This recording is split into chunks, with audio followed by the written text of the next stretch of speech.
Virat chilli powder అన్ని రకాల వంటలకు పచ్చళ్లకు సరైన chilli powder. No colour, no chemicals.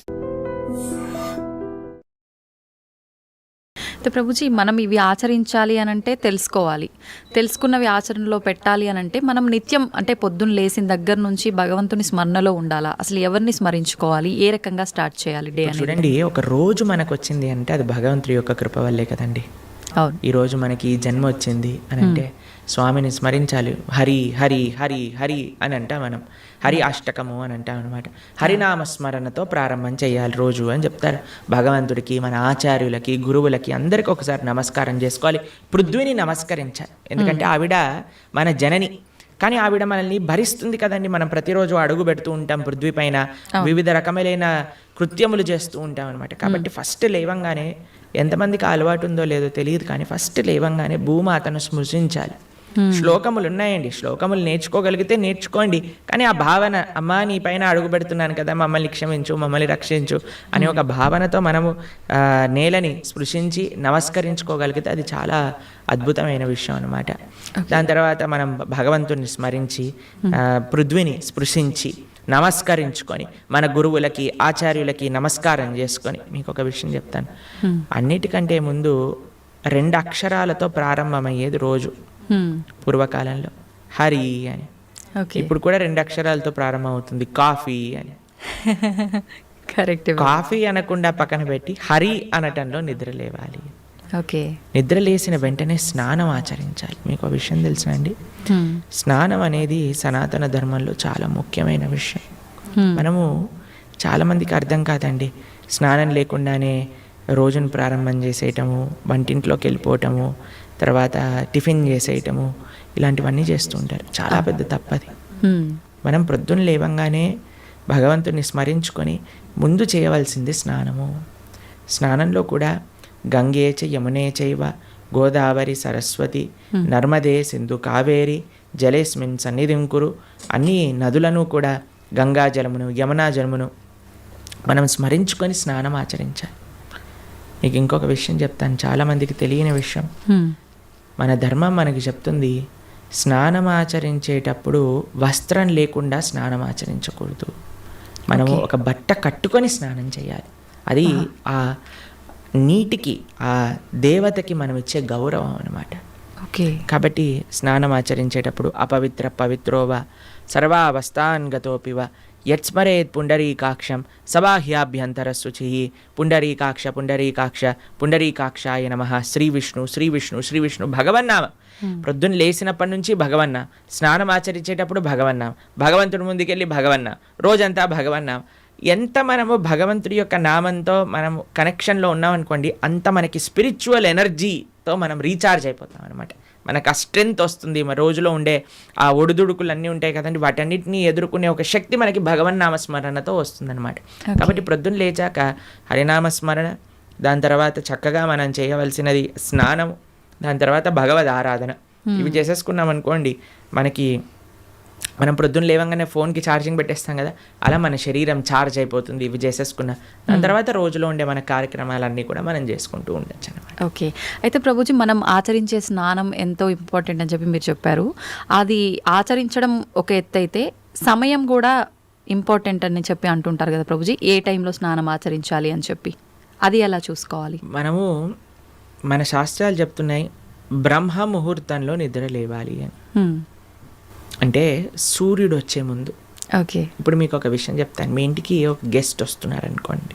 సరే, ఈరోజు మీకు పండగ రోజు మీరు ఏం చేస్తారు? అరే ఈరోజు పండగ, త్వరగా లేవాలి, త్వరగా లేసుకొని కార్యక్రమాలన్నీ చేసుకొని నైవేద్యాలన్నీ తయారు చేసుకొని మనం త్వరగా ఈ పండుగని ముగించుకోవాలి, అమ్మవారి పూజ చేసుకోవాలని మీరు అనుకుంటారు. అవునా కాదా చెప్పండి. లేదా ఒక గెస్ట్ వస్తున్నారు అనుకోండి, సపోజ్ మీ గురువు గారు రేపు మీ ఇంటికి వస్తున్నారు అన్నారు అనుకోండి. మీ గురువు గారు ఇంటికి వచ్చాక బయట నాక్ చేశాక మీరు లేచి స్నానం చేసి రెడీ అవుతారా? లేదా ఆయన వచ్చే ముందే అన్ని సదుపాయాలన్నీ కూడా సక్రమంగా చేసుకొని పెట్టుకుంటారా చెప్పండి? వచ్చే ముందే చేస్తారు. అంతే కదండి. ఎవరైనా గెస్ట్ వచ్చినా, మన ఇంటి గురువులు వచ్చినా ఎవరో ఒకళ్ళు అలా చేసుకుంటాం కదా. సూర్య భగవానుడు ప్రత్యక్షంగా మనకి భగవంతుడి యొక్క స్వరూపం మనకి దర్శనమిస్తున్నారు. ఆయన ప్రతిరోజు ఉదయించే ముందే మనం నిద్ర లేవాలి. దాన్ని బ్రహ్మ ముహూర్తము అని అంటారు.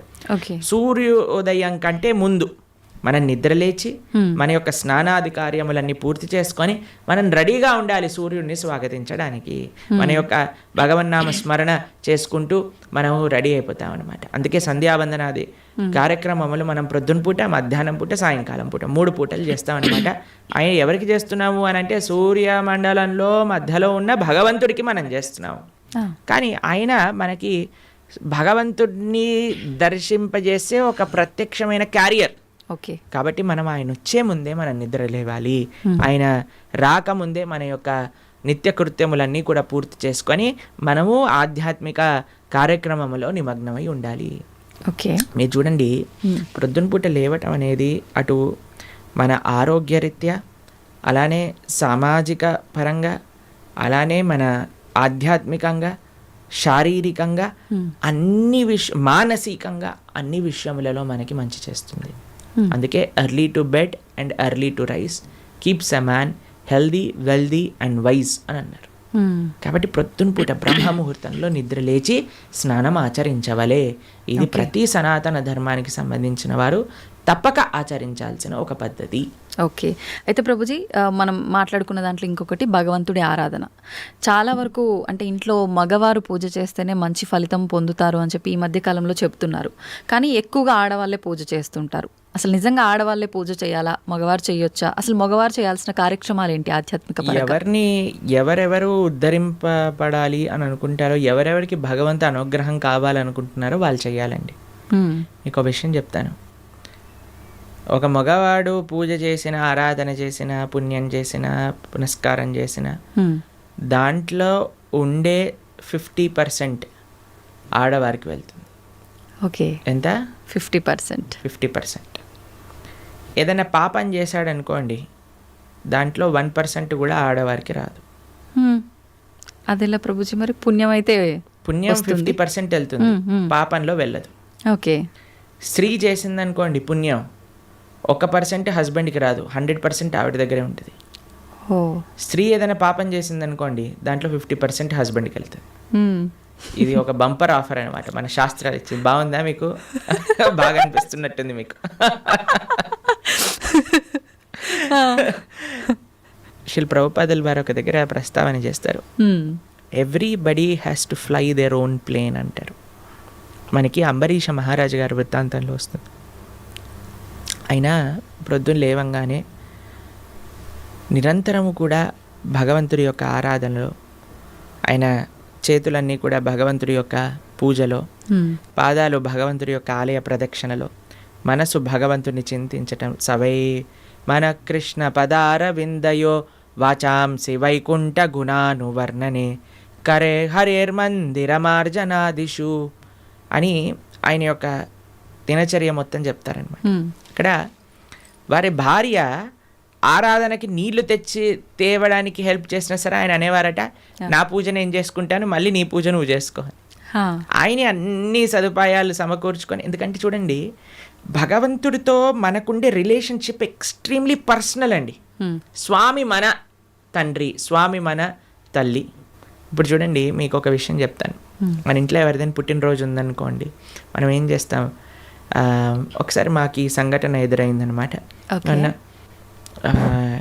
నేను మా తమ్ముడు కలిసి మా అమ్మగారికి గిఫ్ట్ ఇవ్వాలి అంటే, మా తమ్ముడు అన్నారు, నువ్వు నీ గిఫ్ట్ ఇవ్వు, నేను నా గిఫ్ట్ ఇస్తాను. ఎందుకంటే అమ్మకి నీ గిఫ్ట్ వేరే, నా గిఫ్ట్ వేరే. ఎందుకంటే మన ఇద్దరికి అమ్మ కదా. కాబట్టి అమ్మతో నాకుండే రిలేషన్షిప్ ఒకటి, మా తమ్ముడికి ఉండే రిలేషన్షిప్ ఒకటి, అంతేనా?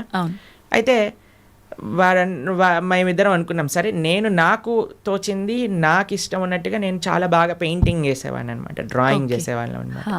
అయితే నేను ఇచ్చేస్తాను, నేను ఏదో ఒకటి స్కెచ్ చేసిస్తాను అంటే, మా తమ్ముడు అన్నాడు, నేను ఏదో ఒకటి తయారు చేస్తాను, ఏదో ఒక బొమ్మ లాంటిది ఏదో ఒకటి తయారు చేస్తాను, ఇస్తాము అని ఇద్దరం వేరు వేరు చేసి ఇచ్చామన్నమాట.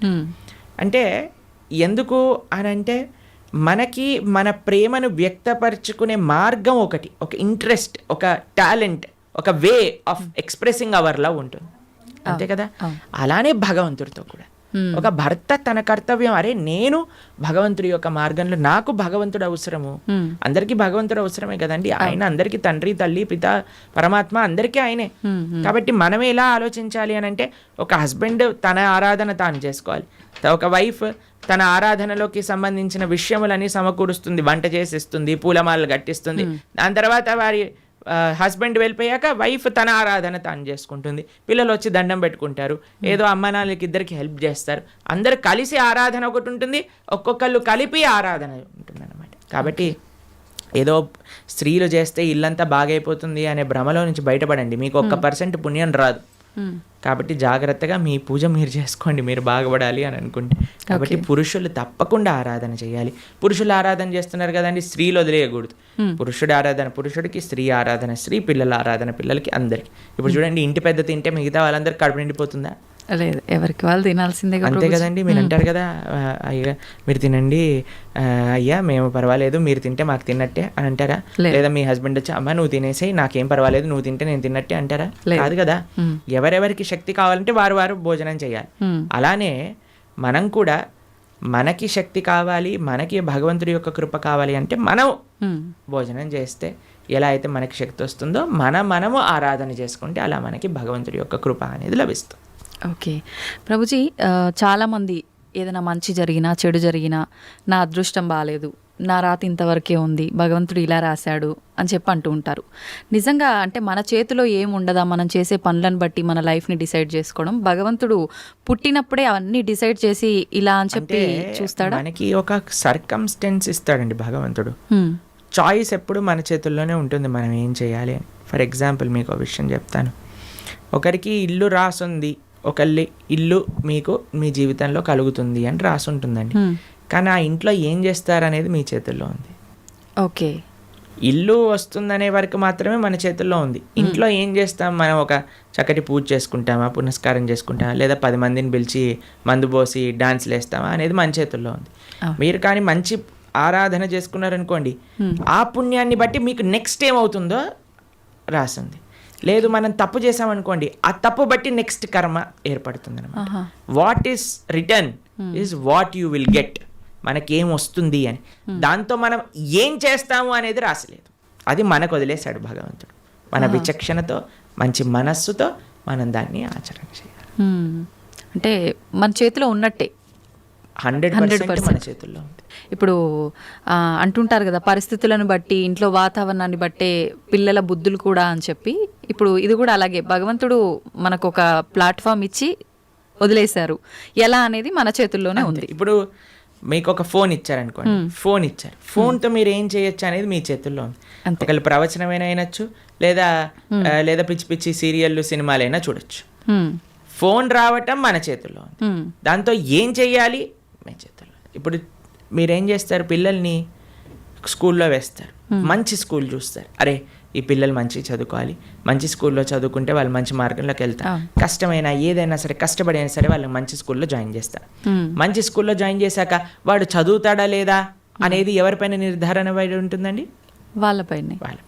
ఒక స్కూల్లో ఒక టీచర్ 10 మందికి ఒకటే రకంగా చదువు చెప్తుంది, కానీ ఒక్కొక్కరు ఒక్కొక్క విధానంగా చూసుకుంటారు. ఎందుకు? వాళ్ళ శ్రద్ధ బట్టి. ఓకే, అలానే మన జీవితంలో కూడా ఏమీ నీ దగ్గరకు వస్తుంది అనేది రాసి ఉంటుంది, దాన్ని ఎలా యూజ్ చేస్తావు అనేది నీ చేతుల్లో ఉంది.